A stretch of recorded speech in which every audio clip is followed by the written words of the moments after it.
Como Francisco Milani morreu?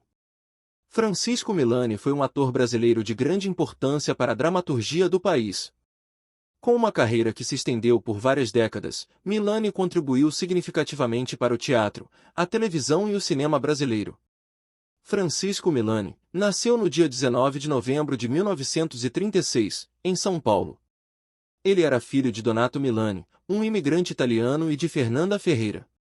Sua infância foi passada no bairro Belenzinho, na capital paulista, que era conhecida por ser moradia de muitos imigrantes, principalmente de origem italiana. Sendo uma criança bastante esperta, Milani frequentou as escolas da região e tinha um enorme talento para tocar piano. Projetando uma vida voltada para a música clássica, ele se muda para Sorocaba aos 14 anos de idade, com o objetivo de se aperfeiçoar no instrumento. No interior paulista, ele consegue seu primeiro emprego como office boy, em uma rádio da cidade de Piracicaba. Trabalhando na rádio, o jovem começa a se interessar pela magia da comunicação. Milani era uma espécie de faz-tudo, desempenhando várias funções ao longo dos anos, como discotecário, sonoplasta, pianista e locutor. Essa vasta experiência na rádio lhe rendeu outras oportunidades em rádios mais expressivas, como na Rádio Record e na Rádio Tupi de São Paulo.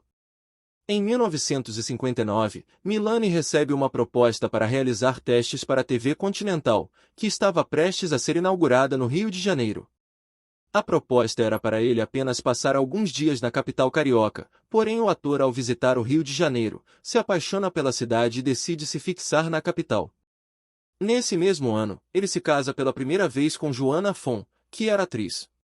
O casamento dura apenas 3 anos. Em 1963, ele faz sua estreia no cinema atuando nos filmes Crime no Sacopan e Esse Mundo é Meu, ambos produzidos no mesmo ano. Ainda morando no Rio de Janeiro, ele começa a se interessar mais pelas questões políticas do país e, através do dramaturgo Oduvaldo Viana Filho, vai trabalhar no Centro Popular de Cultura, que fazia parte da União Nacional dos Estudantes. Seu engajamento nos movimentos de esquerda acabou trazendo muita dor de cabeça para o ator.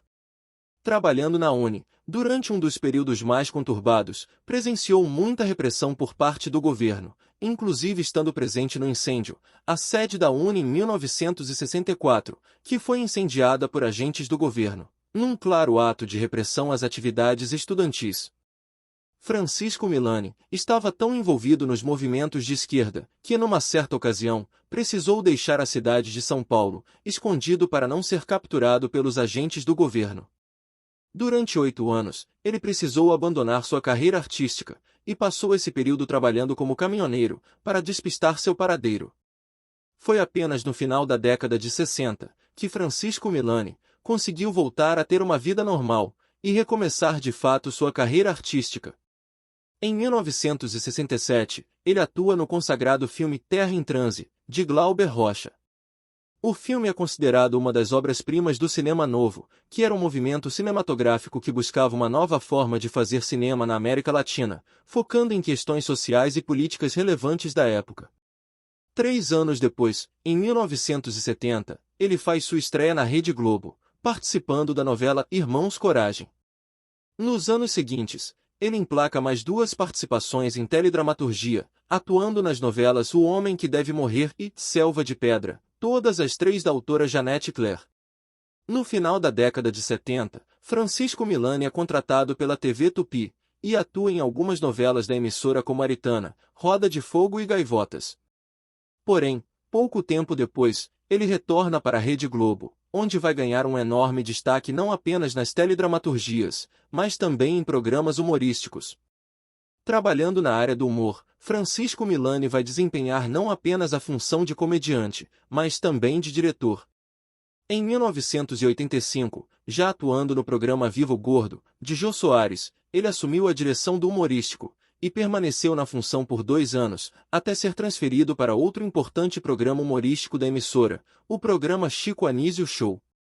Em 1990, ele integrou o elenco da Escolinha do Professor Raimundo, na qual viveu o cético advogado Pedro Pedreira. Pedro Pedreira se destacava por sua habilidade em argumentar e sua vasta cultura jurídica. Com seu jeito peculiar de falar e sua postura imponente, ele não só divertia o público com suas tiradas inteligentes, mas também educava sobre os meandros da lei brasileira. Será durante a década de 90 que Francisco Milani vai voltar a participar novamente de forma ativa da política brasileira. Em 1992, ele foi eleito vereador no Rio de Janeiro pelo Partido Comunista Brasileiro. E em 1995, filiou-se ao Partido Comunista do Brasil. No ano 2000, ele participou das eleições como vice-prefeito na chapa de Benedita da Silva, porém não venceu. No início do século XXI, Milani vai ter um enorme destaque na televisão, dando vida a personagens marcantes como o rabugento Seu Saraiva, no humorístico Zorra Total. Saraiva era um homem rabugento e intolerante a perguntas idiotas. Sua irritabilidade era lendária, e ele não hesitava em explodir em fúria contra qualquer pessoa que o questionasse de forma que ele considerasse inadequada.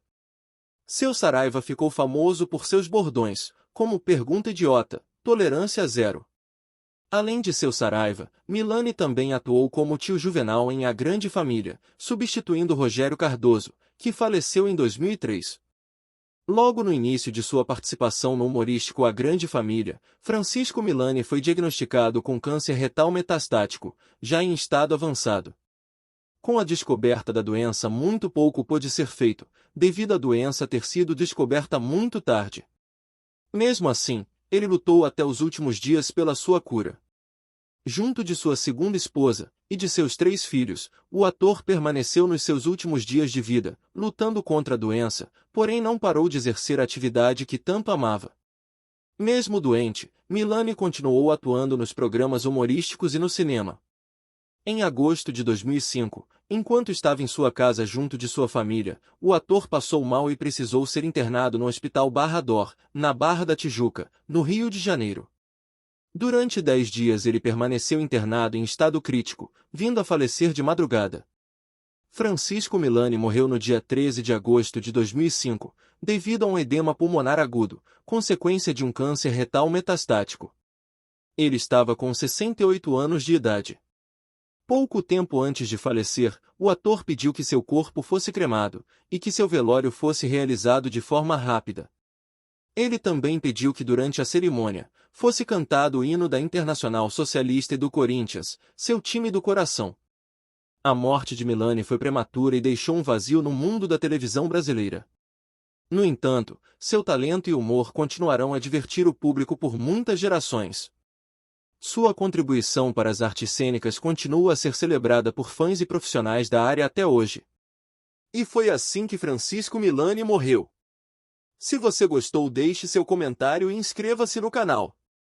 Até o próximo vídeo.